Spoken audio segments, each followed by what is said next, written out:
to want Baggedmilk. Baggedmilk.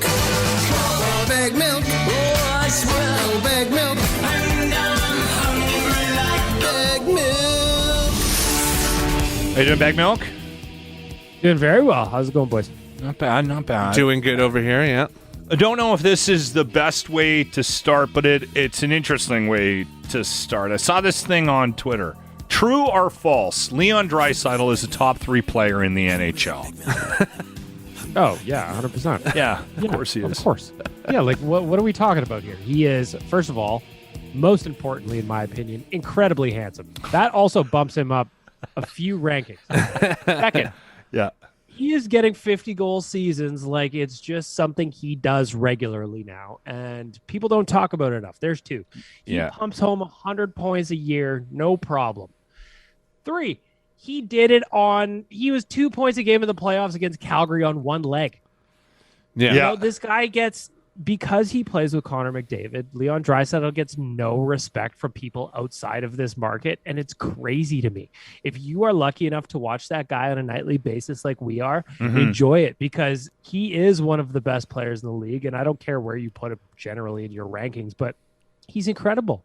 Like, you don't win a Hart Trophy and Art Ross, you don't pump home 50 goals if you're just a slouch, you know? He's not riding in Connor's coattails. He's doing it all on his own. Agreed. He is a warlord.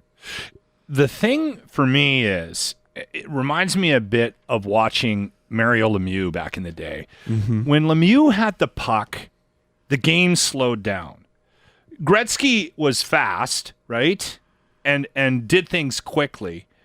Mario, like, slowed the game down, and everyone sort of played around him. Draisaitl has a bit of that. That's how Malkin is, too. Malkin, yeah. Draisaitl exactly does that. He kind of lures people to him and then feeds one of his teammates, and they go in wide open. And it's just, you know, he is so good that, like I said, I don't think he gets enough respect outside of this market from people that just don't watch him enough. Absolutely. Is it safe to say that Dylan Holloway has cracked the starting lineup now? Listen, I don't know how many times I have to triple or quadruple down on my bet that he was going to crack the opening night roster, but I don't know what else this kid has to do. He's got 4 preseason goals. He's an absolute beauty. He's got all kinds of wheels. He's big. Again, Locke, most importantly, incredibly handsome. And I think that he's got an opportunity to make an impact on this team. A lot of people think that he should just make it for the cap situation because he's a cheaper player and it's going to help them cap-wise. But to me, yes, that's great that he fits under the cap, but he also earned it on merit. Like the game the other night when he got the hat trick, yeah, it's Canucks AHL team, and basically he ended that goalie's career and sent him down on waivers the very next day. Yeah. But the way he's scoring goals is impressive, and I think he cracks the roster. I don't know if he's here all year, but I think that he's cracking the roster, and it's going to be a battle to get him off the roster. I think there's a conversation to be made that he's a top 6. I'll have that conversation all day, because with a guy like Holloway, you got to put him in a spot to succeed. Otherwise, there's no point in having him on the 4th line. That's no good. Top 9, okay, but if he's in the top 6, now all of a sudden he's in a spot where he can succeed. He's going to be sheltered a little bit with some teammates with experience. How he would go up against the other team's top pairing defensemen that would come with a top 6 role, that would be interesting to watch, but I think he's got all the tools. I like the idea of him being one of those players that moves around, right? Because it doesn't seem like different lines and stuff. Just paying attention to the exhibition season casually here, this preseason, he seems to be one of those guys that looks like, hey, he can play up here, throw him on with Nuge. Okay, hold on, no, let's chuck him on with Hyman and Draisaitl here for this, just to give him a period here, there. You know what I mean? Like, let's try him on with the 4th line to give a little bit of offensive whoosh to the 4th line, right? He's an interesting player.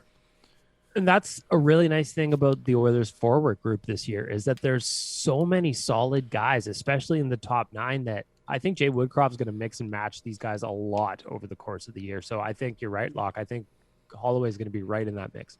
Week away from the start of the season. Week away. Very excited. I'm ready. Yeah. These never-ending preseason games have been slow death, and I just cannot wait for them to be over. Yeah. We should mention quickly, because I know that you've got limited space on that plane for the next nation vacation.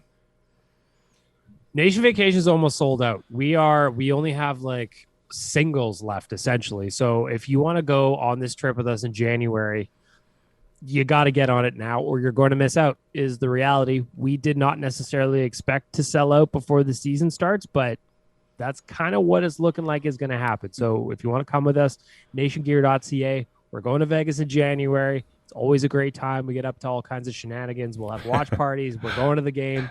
It's a great time. Nationgear.ca. There you go. And that is Baggedmilk from Oilers Nation. Again, thank you for your time, my friend. Thank you.